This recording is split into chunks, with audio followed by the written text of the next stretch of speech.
మణుగూరులో మెప్మా విభాగంలో పనిచేస్తున్న అధికారిపై రీసోర్స్ పర్సన్లు ఆర్పీలు తీవ్ర ఆరోపణలు చేశారు. తమపై అన్యాయంగా ప్రవర్తిస్తూ దౌర్జన్యానికి పాల్పడుతున్నారని, విధుల్లో అధిక ఒత్తిడి తెచ్చి మానసికంగా ఇబ్బందులకు గురిచేస్తున్నారని వారు ఆవేదన వ్యక్తం చేశారు.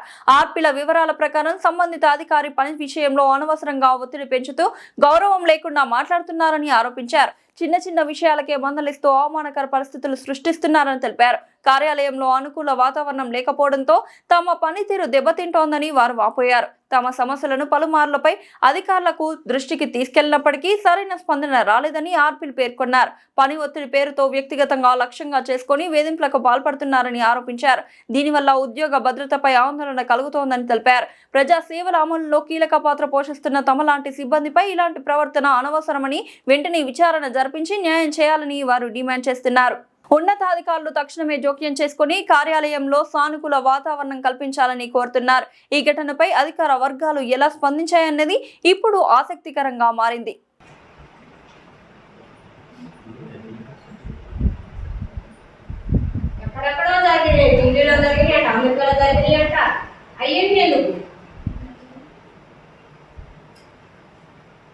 మీటింగ్ వచ్చినప్పుడు మీటింగ్ చెప్పాలా, మాట్లాడుకోవాలా, పంపించాలి, అంతే. గంట 2 గంటల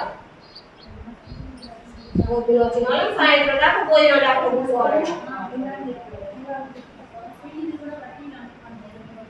వడ్డీల పోటీలు 60 లక్షలు తీసుకుంటే 60 లక్షలు వడ్డీలో ఉంది. ఇప్పుడు 2 లక్షలు టీఎల్ఎఫ్లో తీసుకుంటే 2 గంటగా 4 లక్షలు అప్పు ఉంది. వడ్డీల పోటీలు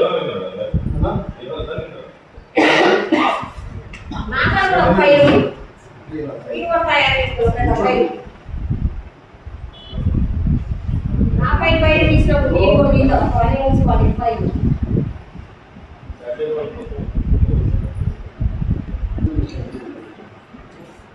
ఇప్పుడు ఒక బెరదంలాగా ఎందుకంటే మీడియాకి అన్ని ఇస్తారని కాదనంటే ఎందుకంటే గత సిబ్బంది ఎలా ఉన్నారో ఆలోచన చూసుకోవాలన్నా ప్లీజ్ అన్న.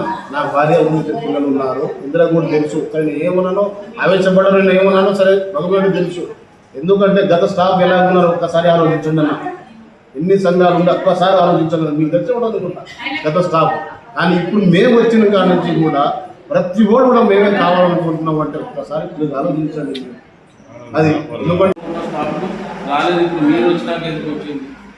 మీరు మధ్యలో చేస్తున్నారు మీటింగ్, ఇవన్నీ వాళ్ళకు తెలియజేస్తున్నాం. నువ్వు మంచోడికే వస్తుంది కదన్నా, ఇప్పుడు చెడ్డోడికే రాదు కదన్నా. అది కాదన్నా, ఇప్పుడు వచ్చే సమస్యలు ఎవరికి? ఒక ఉద్దేశం నిజాయితీగా ఉన్నవాడికి వాళ్ళేమంటారు?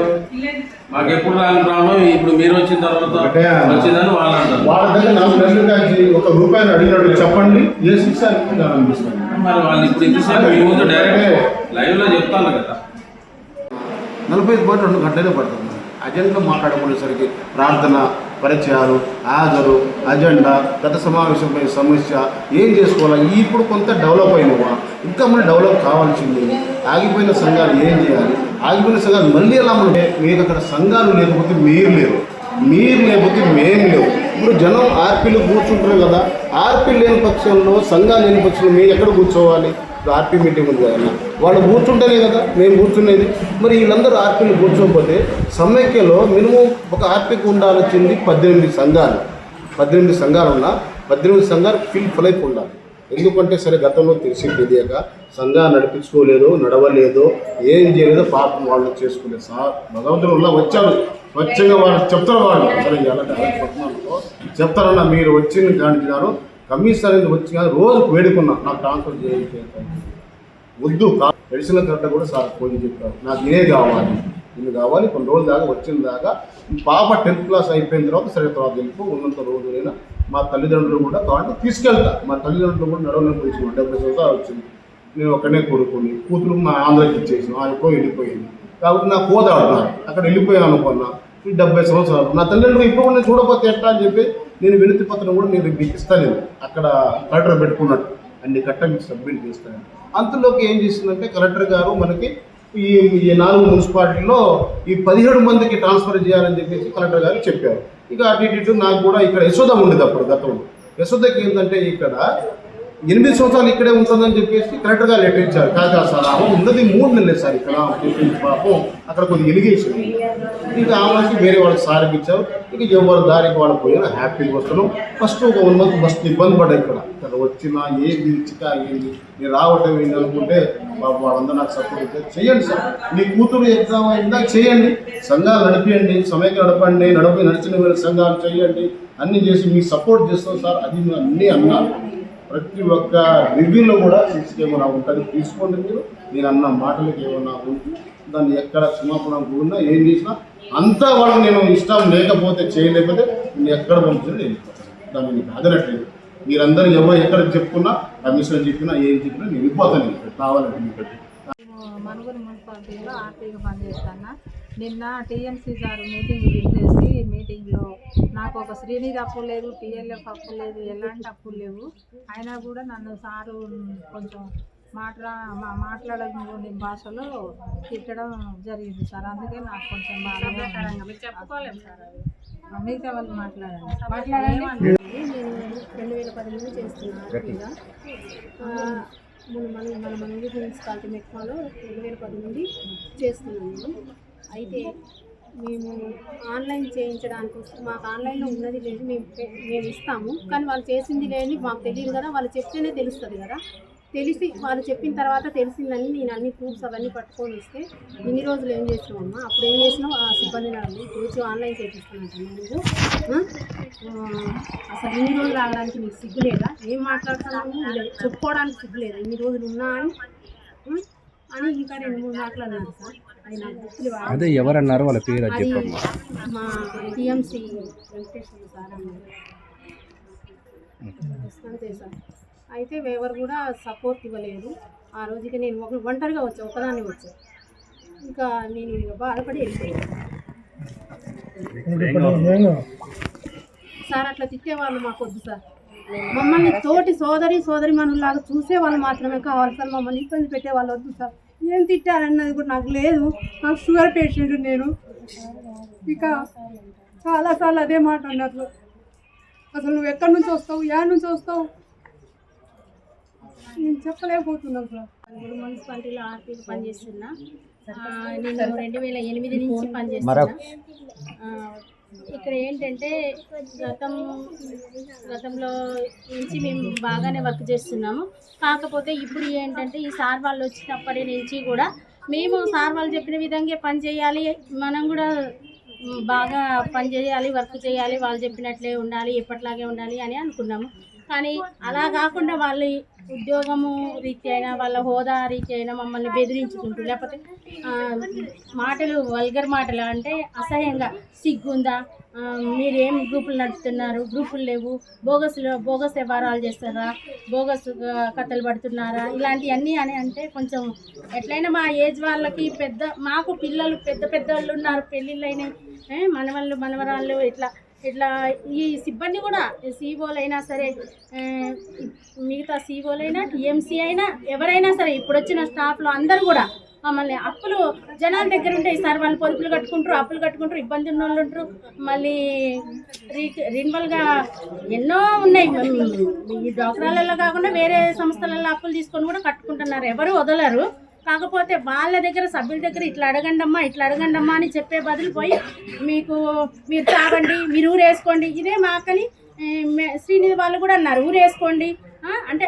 మేము ఒక వర్కే చేస్తున్నాం కానీ మాకు ఇచ్చేదేం 1000 కాదు సార్, 6000 జీతం. మేము అసలు జీతం లేకుండా కూడా మేము 10 సంవత్సరాలు పనిచేసినాం. అయినా కూడా ఈ 6000 జీతాలకి ఇన్ని మాటలు పడాల్సిన అవసరం మాకు లేదుగా.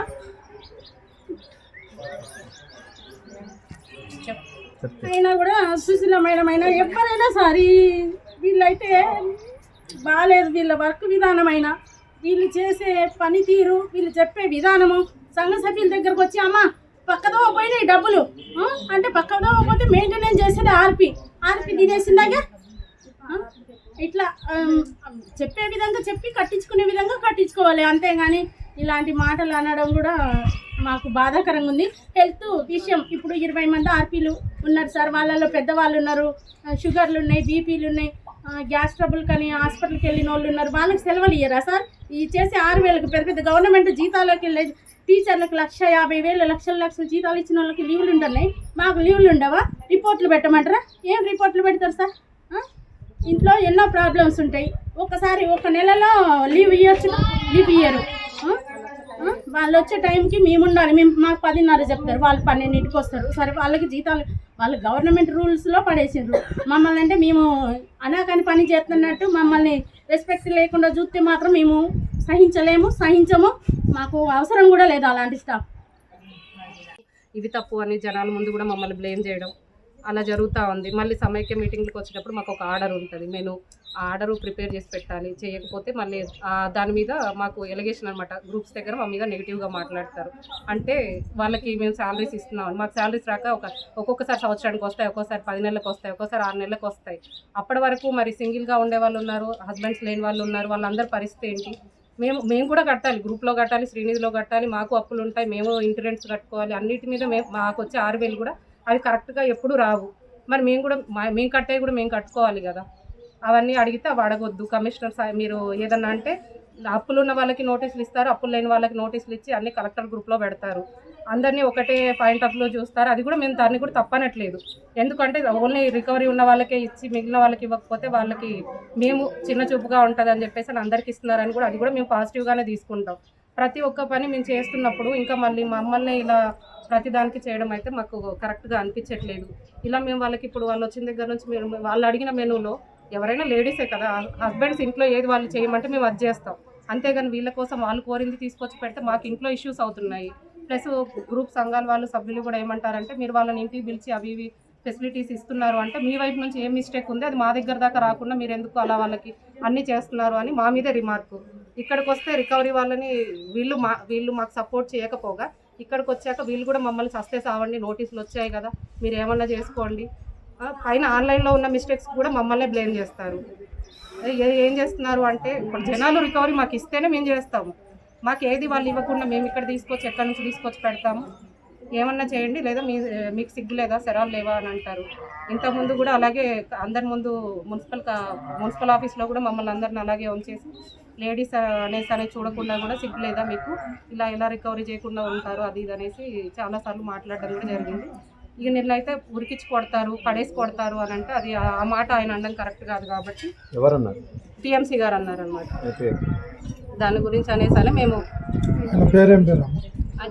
టీఎంసీ వెంకటేశ్వర్లు గారు ఆయన నిన్న ఆర్పీ అనే భద్రమ్మని ఇలా అనడం జరిగిందనమాట. దాని గురించి వాళ్ళ పిల్లలు వచ్చి అడిగితే మీ అన్నయ్య అన్నాడు అనుకోండి, తమ్ముడు అన్నాడు అనుకోండి అనేసి అంటే అన్నయ్యలు తమ్ముళ్ళు అలా అయితే ఎవరు మాట్లాడరు. ఎవరింట్లో అయినా సమస్య వస్తే క్లియర్ చేసుకుంటారు కానీ ఆ సమస్యని ఇంకొంచెం పెద్దదిగా చేసుకోరు. అలాగని అన్న తమ్ముళ్ళు అయితే రోడ్లో అక్కా చెల్లెలను అయితే పడేసి కొట్టాలని కోరుకోరు.